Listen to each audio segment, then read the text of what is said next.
మత మార్పిడి కొత్త విషయం ఏం కాదు, ప్రపంచవ్యాప్తంగా జరిగేదే. కాకపోతే గుట్టు చప్పుడు కాకుండా చాటుమాటుగా జరిగే తంతు.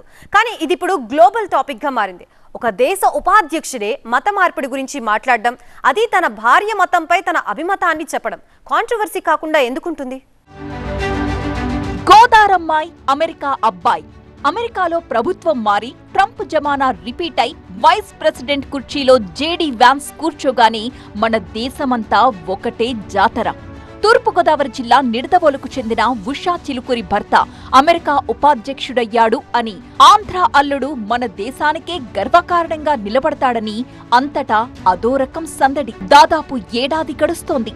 ఇటీవలే ఉషా అండ్ వ్యాన్స్ ఇద్దరూ ఇండియాకొచ్చి మన ఆగ్రా వగైరాలన్నీ తిరిగి మన ఆతిథ్యాన్ని తీసుకున్నారు కూడా. మంచి ట్రెడిషనల్ గా కనిపించారు. కట్ చేస్తే వ్యాన్స్ నోట వినకూడని మాట. తన భార్యను హిందూ మతం నుంచి క్రైస్తవంలోకి లాగేస్తున్నానన్న Vance's voice world wide sensation create చేసింది. ఇది పూర్తిగా ఫ్యామిలీకి సంబంధించిన విషయమే కావచ్చు. మతం సౌండ్ వచ్చింది కాబట్టి ఇది పబ్లిక్ ఇష్యూగా మారింది.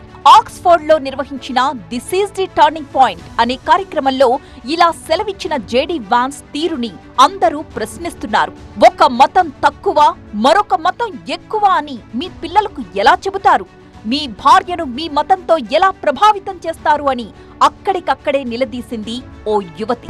నిజానికి వ్యాన్స్ యూదు మతస్థుడు, తరువాత క్రైస్తవంలోకి మారారు. హిందువైన ఉషా చిలుకూరిని ఇష్టపడి వివాహమాడారు. వారి వివాహం జరిగి కూడా 10 ఏళ్లైపోయింది. ఇప్పుడు సడన్ గా ఆమెను క్రిస్టియానిటీలోకి వెల్కమ్ చెప్పడమేంటి? ఆయన ప్రపోజల్ కి ఆమె ఏమంటారు అనే చర్చ జరుగుతూ ఉండగానే వీళ్ల వైవాహిక జీవితంలోకి తొంగి చూస్తూ ఫ్లాష్ బ్యాక్ తవ్వి తీస్తున్నారు నెటిజన్లు. అదే వేదికపై ఎరికా కిర్క్ అనే ఆవిడకు జేడీ వ్యాన్స్ ఇచ్చిన కౌగిలింత వీడియో కూడా ఇప్పుడు వైరల్ గా మారింది.